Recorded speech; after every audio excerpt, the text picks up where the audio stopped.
Well, would you look at that? Live from Ray Nitschke Field, it's practice number 3. The Green Bay Packers set to don full pads here at Nitschke in about roughly an hour and a half. Welcome to Packers Daily. I'm Aaron Nagler, your gracious host at Cheesehead TV, as I believe Packers security is eyeing me up, not too friendly, in too friendly a manner. So if this gets cut short, you'll know why. What's up, everyone in the comments? Good to see everybody. Hello from Israel. Well, hello from Green Bay, Wisconsin. Go Pack, go. Jason. Oh, Joey is here. Big B is here, of course. Daniel, what's up, man? Nags, good morning. Pads, yeah. The Pogs, yes. Pads come on. The hitting starts. This is when it starts getting good. This is what I'm talking about. Bob, morning. How are you, buddy? Sean, kick ass. That's what I'm talking about. Morning from Alaska. What's up? Silas? Hello from Green Bay. Gotta get myself some coffee here. That's what I'm talking about. Hello from Los Angeles. Jess, you're up early. Rise and shine. Beautiful backdrop. I agree. Nitschke Field. It's always lovely. Hello from Puerto Rico. Puerto Rico checking in. What's up, Jamie? Hello from Green Bay. Is Larry's pinky messed up because he carried that damn G on it for so long? I would tend to think that is the case. That man has carried the G longer than most of us, undoubtedly. And he played on some damn bad teams, but was really good while doing so. Go Pack, go from Virginia. What's up? Dark Roast. Joey, how did you know? Well spotted. Who has the bigger year, MVS or EQ? I'm going with EQ. I think he's going to work himself into the rotation earlier rather than later. And I think he's going to find a good niche in this offense. Really missing training camp this year. Chad, I hear you, man. It's been odd. Just being here for the last 48 hours or so. It's like OTAs, really, with no bike riding, no pomp and circumstance, no real vibe around things. It's, kind of like OTAs, except now they're about to put pads on and start hitting. Nathan, thanks for the super chat. Is anyone going to look at A.J. Dillon's face today? Oh, why would we when we have those fantastic tree trunks to look at? Stan Lee, thank you for the super chat. Did Kevin King eat his damn salad before training? I can only hope. I'm still not fully buying his explanation that was a protein shake or a healthy shake or whatever it was he said it was when I called him out on drinking that soda the other day. I've been confused with the all H-back, fullback, and tight end talk in regards to Josiah. Can you explain the difference? Ultimately, he's an H-back in that he'll be utilized all over the formation. Yes, you'll see him running at fullback. We saw that yesterday. You'll see him lined up in the slot as a receiver. You'll see him lined up as a traditional tight end in line, then maybe split out from that. He's going to play all over the place. It's because he's a little lighter that they have labeled that he gets labeled an H-back. Ultimately, the team labels him as a tight end. So just think of him as an all-purpose player. He's a chess piece that you can move all over the place. All of those different positions have different responsibilities and kind of different backgrounds as far as why they're, why a tight end is labeled that way, and then an H-back, and then you talk about a fullback, blah, blah, blah. He's going to be utilized all in every one of those capacities. So the easiest thing to call him is probably an H-back, because traditionally that's a guy who is more of a move tight end, does play a little bit more in space, does get utilized as a receiver, but is also able to line up in the backfield as a traditional fullback, able to line up like as an inline tight end, and be asked to block some of the bigger defensive ends in the league, etc. But more often than not, I think you'll see him utilized as a receiver as the year goes on. Justin, thanks to the super chat. Lambeau Brat or Kroll's Butterburger? Need answers. Oof, that's a tough one. Probably Kroll's Butterburger for me. How many years has A.J. Dillon been fed? What has A.J. Dillon been fed? That I don't know. How many years is Jordan Love off? You mean away from starting? Probably 3. But we'll see how he develops. Brandy, can you clarify the question you asked Gutekunst regarding bringing in players for workouts? Yes, Brandy, they actually changed the rule, and this is why I asked it after I asked the question, and he gave his answer. When I asked him, I was trying to basically suss out if they were going to sign the receiver from Seattle, which they ended up doing, because when the new augmented CBA was signed between the NFLPA and the league due to COVID-19, et cetera, trying to work everything out, the rule was you could not bring in a player unless you knew you were going to sign him. You couldn't bring in players for workouts. They literally changed that rule. I think it was 2 days after I asked that question. And you heard Brian in his answer saying it's changing, because it was changing. Things were changing rapidly and still are because of COVID-19. But now teams are allowed to bring players in for workouts, and the Packers did just that on Monday. They brought in a slew of guys, including, I believe, Reggie McKenzie's son, who's kind of bounced around the league a little bit. But yeah, it is a little confusing. But at first, you couldn't bring in guys unless you planned to sign them. But now, as of some mid last week, you can bring in guys for workouts. And like I said, the Packers hosted a handful, I think about 6 or 7 players on Monday. And most of those workouts, just so you know, are really just information gathering sessions. It's just getting, some info on guys that maybe you want to call later down the line. Maybe you have an idea of trying to augment your roster in some way, kind of at the bottom of it. But usually it's just to bring in guys, get information, whether it's medical, see them run routes, etc. So you kind of have it on file if injuries strike and you have to make a call and you have to, bring somebody in to replace an injured player. That's what a lot of that is used for. Do you think if there was a preseason, Tim Boyle would shine and he would flip him for Patrick Peterson? Man, you got Packers fans are like so enamored with Patrick Peterson. No, they wouldn't flip him for Patrick Peterson. Maybe they flip him, but I doubt it. I think he's much more valuable to them on the sideline as a backup, especially with Jordan Love not having an offseason. Now, I know you're in your scenario here, they have preseason. I don't doubt for a second that he will get some calls and or mentions as far as trade bait next year. I doubt it for this year. He's way too valuable to them to be flipping for a pick. So many questions. Sorry, guys. Who is your sleeper pick for a wide receiver group who makes the team? Begleton or Shepard? Oh, I'd take Begleton over Shepard, definitely. I think he's got more athletic upside, and I think he's probably a better catcher of the football, although last summer Shepard made some amazing catches.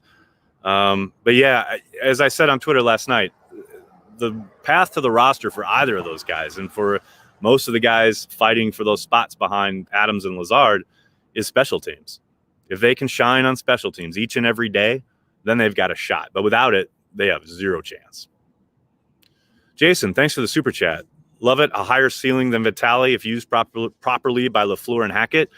I'm not ready to say he's got a higher ceiling, but I am telling you that kid can catch. Holy cow. Yesterday, he had a couple snags that were truly impressive.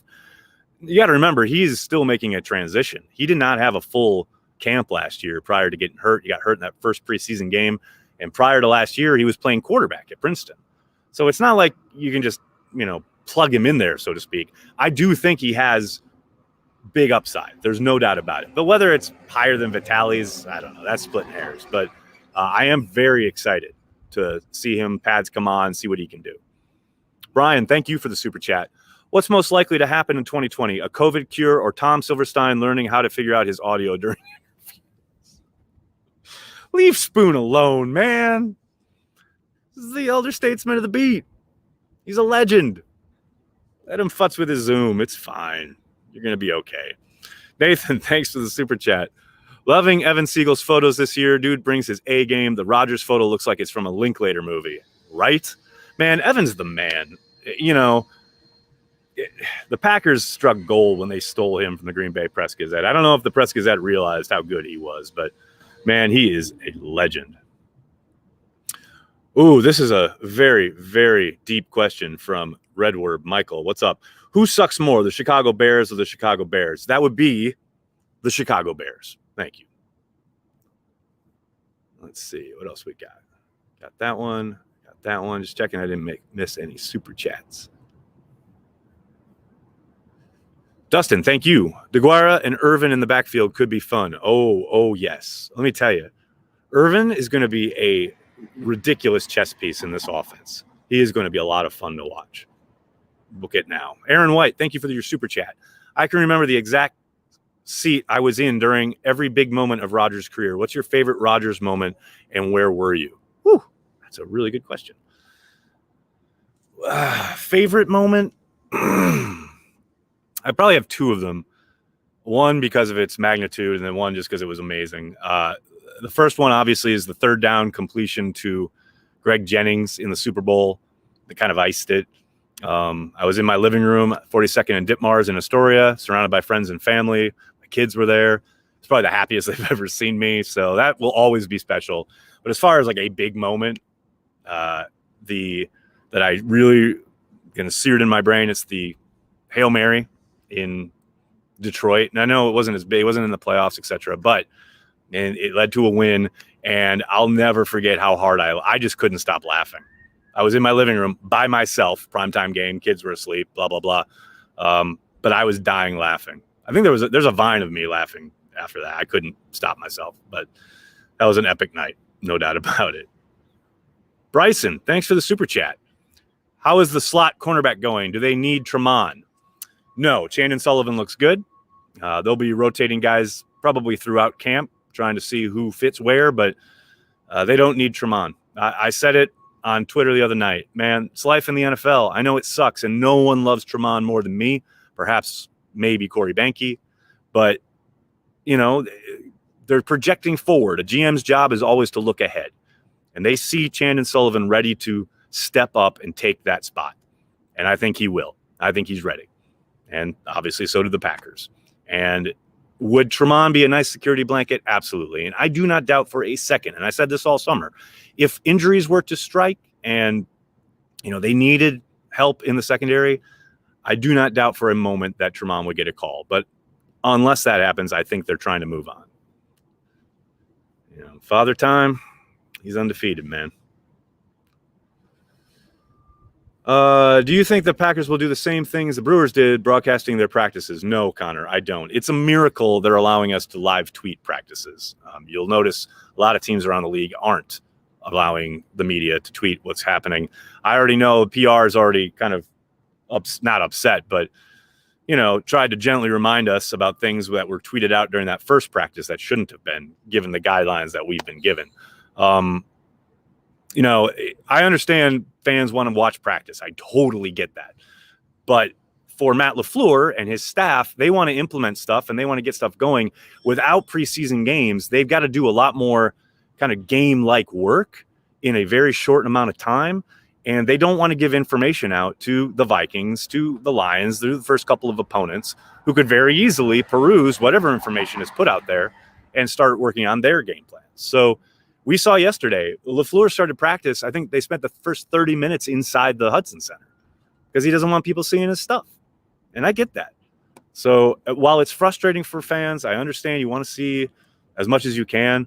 The Packers have to keep everything as close to the vest as they can as they prepare for a season in a very truncated training camp environment.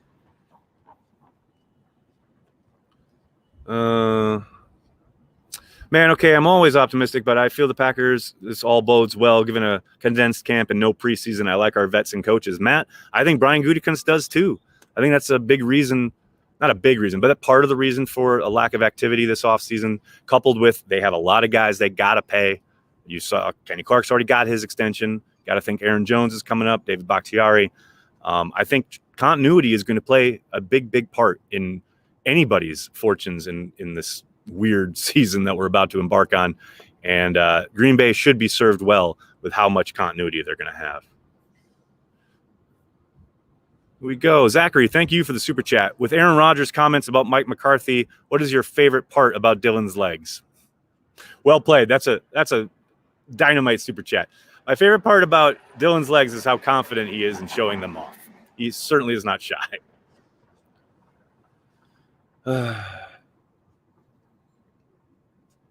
KC are letting 16,000 fans in the opening. The Packers are not. Boyle shows what the Packers coaches can do with a raw QB. Peter, I somewhat agree. Yeah, I mean, you look at, I think the biggest takeaway from Tim's availability yesterday is the fact that this is only the second time in his football career that he's gone from one season into the next in the same offensive system. I mean, that cannot be discounted. And it certainly has shown up early on here. He looked so sharp yesterday. And I know all reports say he looked really sharp on practice one. So, yeah, I think there's something to it. Certainly something to be said for it. and the guy throws a damn nice ball. So, like I titled this video, he will not go gentle into that good night. He is going to fight for his gig, no doubt about it. What else we got? Got time for one or two more. What else we got? Javier, thanks for the super chat. Is Tippo working with outside linebackers, inside linebackers, third stringers, second stringers? Very much third stringers, and mostly outside. He's been bouncing around, a lot of special teams work, but he's going to have to really start turning some heads when these pads come on. No doubt about it. Is this the final roster for Montravius Adams to show up? The final straw for Montravius Adams to show up? Yes. 1,000,000,000%. He has been starting. He started with all the three-man lines yesterday, so that should bode well for him, but he's got to keep it up, especially now the pads come on, gets a little bit more physical. We'll see if he can hold up. Boyle won't resist the new O like Rodgers. I don't know. I don't know if Rodgers is so much resisting it as just trying to do as much as he can that he's comfortable with. Let's see what we got here. Make sure I don't miss any super chats. Sorry, guys. They fly by here. I got that one. Got that one. Got that one. Got that one. Oh, here we go. Andrew. Sully's ceiling is massive. Tend to agree. Thanks for the super chat. All right, guys, I'm going to have to wrap it up. Oh, here we go. Final one. Here we go. Eric, a general question about today's NFL head coaches. Given their other responsibilities and a large staff of coordinators and position coaches, how much do you think head coaches actually teach the game of football? Eric, I think it maybe a little bit varies from city to city and franchise to franchise. But for the most part, if you're not a good teacher and if you're not teaching on a day-to-day basis, I don't think you stick around very long. We've seen Matt LaFleur on the field with his guys each and every day. You saw him mixing it up yesterday with the DBs, with Aaron Jones. You've seen him out there with the quarterbacks and receivers. And there's something to be said for, he wants to be on the field. He wants to be giving on-field instruction, but that's not the only way you can teach. But going back to Holmgren, going back to all the best coaches in the league, they all talk about how coaching is teaching. And if you aren't teaching as a head coach, you're not going to last very long. So while I think there's something to the idea of maybe some guys do it more than others, all of them are teaching in one way or another. They have to be. Your team just can't develop without it.